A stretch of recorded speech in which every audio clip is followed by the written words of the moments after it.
Hi everyone, ಎಲ್ಲರೂ ತುಂಬಾ ಚೆನ್ನಾಗಿದ್ದೀರ ಅಂತ ಅಂದ್ಕೊಂಡಿದ್ದೀನಿ. ನಾನಂತೂ ಸೂಪರ್ ಆಗಿದ್ದೀನಿ. ಇವತ್ತಿನ ವಿಡಿಯೋ ಏನಪ್ಪ ಅಂತಂದರೆ ಅಡುಗೆ ಮನೇಲಿ ನಿಂತಿದ್ದೀನಿ, ಏನಿರುತ್ತೆ ಕುಕ್ಕಿಂಗ್ ವಿಡಿಯೋ ಮಾಡ್ತಾಯಿದ್ದೀನಿ. ಸೊ ಈ ಕುಕ್ಕಿಂಗ್ ಅಂದರೆ ಏನಿಲ್ಲ, ಸುಮ್ಮನೆ ಸಂಡೇ ಆಗಿರೋದ್ರಿಂದ ಏನಾದರೂ ನಾನು ಔಟ್ಸೈಡ್ ತಿನ್ನೋಣ ಅಂತ ಅಂದ್ಕೊಂಡೆ. ಬಟ್ ಔಟ್ಸೈಡ್ ಫುಡ್ ಅಷ್ಟು ಬೇಡ ಅಂದ್ಕೊಂಡು ಏನು ಮಾಡೋಣ ಅಂತ ವಿಚಾರ ಮಾಡ್ಕೊಂಡು ಕೊನೆಗೆ ಉಪ್ಪಿಟ್ಟು ಮಾಡೋಣ ಅಂತ ಅಂದ್ಕೊಂಡು ಸ್ಟಾರ್ಟ್ ಮಾಡಿದ್ದೀನಿ. ಇದೇನು ಎಲ್ಲರೂ ಮಾಡ್ತಾರೆ, ಬಟ್ ನಾನು ಏನು ಮಾಡ್ತಾಯಿದ್ದೀನಿ ಮತ್ತು ಡೇ ಫುಲ್ ಹೆಂಗೆ ಹೋಗುತ್ತೆ ಅನ್ನೋದಕ್ಕೆ ಒಂದು ವಿಡಿಯೋ ಮಾಡಿ ಹಾಕೋಣ ಅಂತ ಅಂದ್ಕೊಂಡು ವಿಡಿಯೋ ಸ್ಟಾರ್ಟ್ ಮಾಡಿದ್ದೀನಿ. ಸರಿ ಬನ್ನಿ, welcome back to my YouTube channel.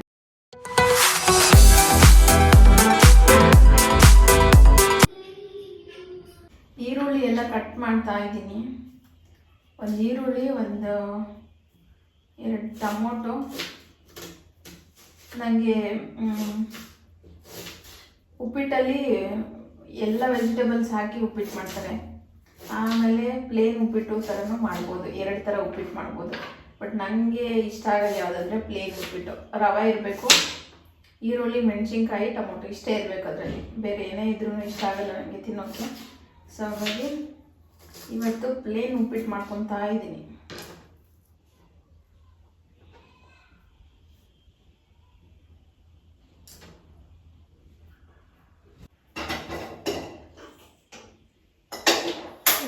ರವನು ಹುರ್ಕೊಳ್ಳೋಣ.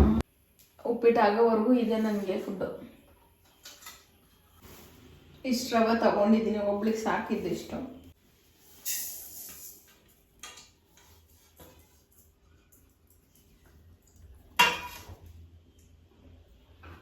ಎರಡು ಆಪ್ಷನ್ ಇರುತ್ತೆ, ಒಂದು ತುಪ್ಪ ಆದರೂ ಹಾಕೋಬೋದು, ಒಂದು ಎಣ್ಣೆ ಆದರೂ ಹಾಕೋಬೋದು. ನಾನು ಎಣ್ಣೆ ಹಾಕೊತಾ ಇದ್ದೀನಿ.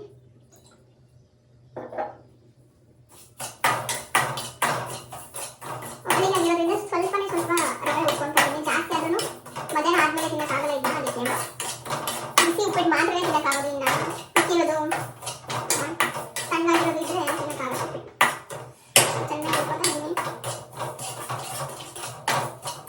ನಾವೆಲ್ಲ ಉಪ್ಪಿಟ್ಟು ಮಾಡ್ತಾರೆ, ನಾನು ಒಂದು ಬೇರೆ ಥರ ಉಪ್ಪಿಟ್ಟು ಮಾಡ್ತಾ ಇದ್ದೀನಿ. ಸ್ವಲ್ಪ ಪ್ರೋಸೆಸ್ ಚೇಂಜ್ ಆಗ್ಬೋದು ಅಷ್ಟೇ, ಬಿಟ್ಟರೆ ಎಲ್ಲ ಸೇಮ್ ಇರುತ್ತೆ ಅನ್ಕೊಂತೀನಿ. ಸೊ ಇವಾಗ ಒಗ್ಗರಣೆಗೆ ಎಣ್ಣೆ ಹಾಕ್ಕೊಂಡು ಒಗ್ಗರಣೆ ಮಾಡ್ಕೊತೀನಿ. ಈಗ ಸ್ವಲ್ಪ ಎಣ್ಣೆ ಜಾಸ್ತಿ ಇದ್ರೆ ಚೆನ್ನಾಗಿರುತ್ತೆ ನನಗೆ. ಸೊ ಎಣ್ಣೆ ಜಾಸ್ತಿ ತಿನ್ನೋಕ್ಕೆ ಜಾಸ್ತಿನೇ ಹಾಕಿದೆ. ಇವಾಗ ಎಣ್ಣೆ ಬಿಸಿ ಹಾಕ್ತೀನಿ.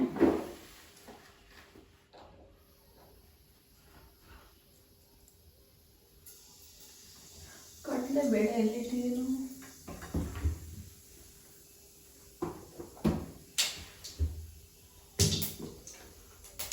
ಜೀರಿಗೆ, ಸಾಸಿವೆ ಒಂದು ಸ್ವಲ್ಪ ಹಾಕ್ಕೊತಾ ಇದ್ದೇನೆ, ಮತ್ತು ಕಡಲೆಬೇಳೆ ಹಾಕಿ. ಕಡಲೆಬೇಳೆ ಚೆನ್ನಾಗಿರುತ್ತೆ ಈ ಉಪ್ಪಿಟ್ಟಲ್ಲಿ ತಿನ್ನೋಕ್ಕೆ. ಸೊ ಹಾಗಾಗಿ ಇದೊಂದು ಹಾಕ್ಕೊಬೇಕು.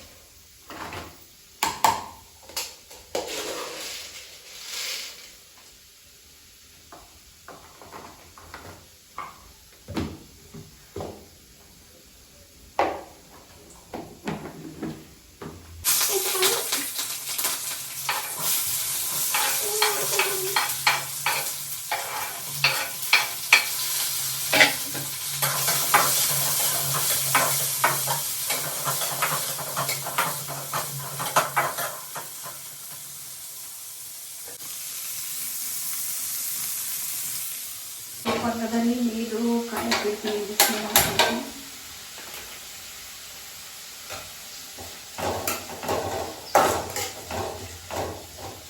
ಒಗ್ಗರಣೆಗೆ ಸ್ವಲ್ಪ ಉಪ್ಪು ಹಾಕಿದ್ರೆ ಬೇಗ ಬೇಯುತ್ತೆ. ತುಪ್ಪ ಹಾಕ್ತಿದ್ದೀನಿ.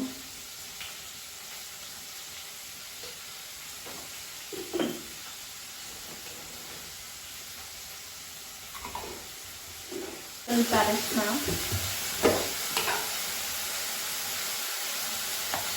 ಸ್ವಲ್ಪ ಹಾಕ್ತೀನಿ. ಚೆನ್ನಾಗಿ ರವೆ ನೆಂಜಿ ಹಾಕ್ಕೊತಾ ಇದ್ದೀನಿ.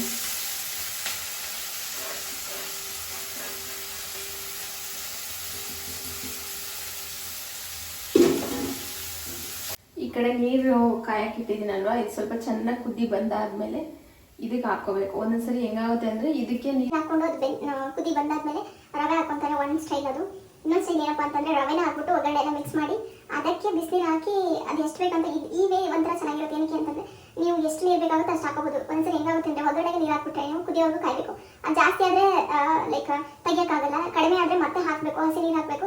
ಸೊ ಹಂಗಾಗಿ ಅದು ಚೆನ್ನಾಗಿರಲ್ಲ. ಈ ಒಂದು ವೇ ಚೆನ್ನಾಗಿರುತ್ತೆ, ಟ್ರೈ ಮಾಡಿ ನೀವು. ಈಗ ಸ್ವಲ್ಪ ಕುದಿ ಬರಬೇಕು, ಅದಕ್ಕೆ ಕಾಯ್ತಾ ಇಲ್ಲ. ಅಲ್ಲಿವರೆಗೂ ಚಕ್ಲಿ ತಿಂತಾ ಇರ್ತೀನಿ.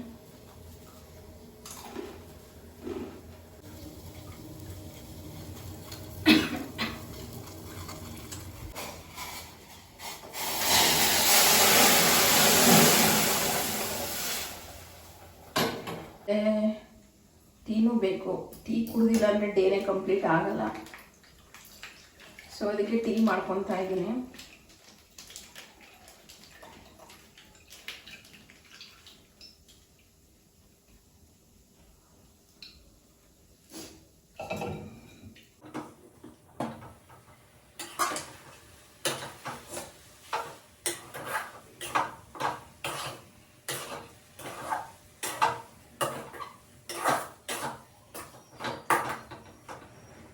ಉಪ್ಪಿಟ್ಟು ಸೂಪರ್ ಆಗಿದೆ, ನೋಡಿದ್ರೆ ಗೊತ್ತಾಗ್ತಿದೆ. ಸ್ವಲ್ಪ ಉದುರು ಇಡಬೇಕು ನನಗೆ.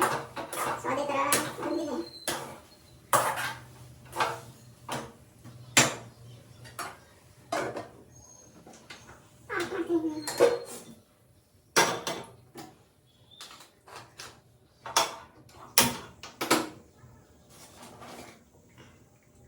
ಟೈಮ್ ಪಾಸಿಗೆ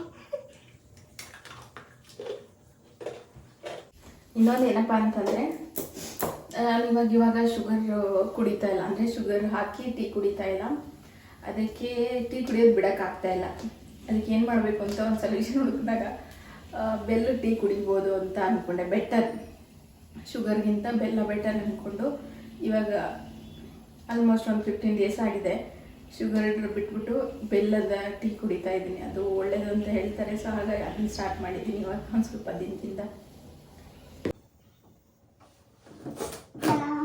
ಹಾಲು ಕುದ್ದಾಗಿದೆ. ಹಾಲು ಕುದ್ದಾದ್ಮೇಲೆ ಪೌಡ್ರ್ ಹಾಕಬೇಕು. ಇದು ಟೀ ಪೌಡ್ರು ಏನಕ್ಕೆ ಚೆನ್ನಾಗಿ ಇದು ಬಿಟ್ಕೊಳ್ಳುತ್ತೆ.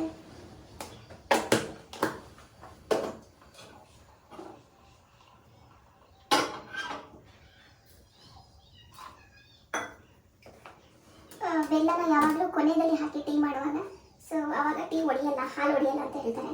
ಈ ಕೊನೆಯಲ್ಲಿ ಹಾಕ್ತೀನಿ ಬೆಲ್ಲನ. ಸೊ ಇವಾಗ ನಾನು ಪ್ಲೇಟ್ ತೊಗೊಂಡಿದ್ದೀನಿ, ಉಪ್ಪಿಟ್ಟು ಹಾಕೊಂಡಿದ್ದೀನಿ.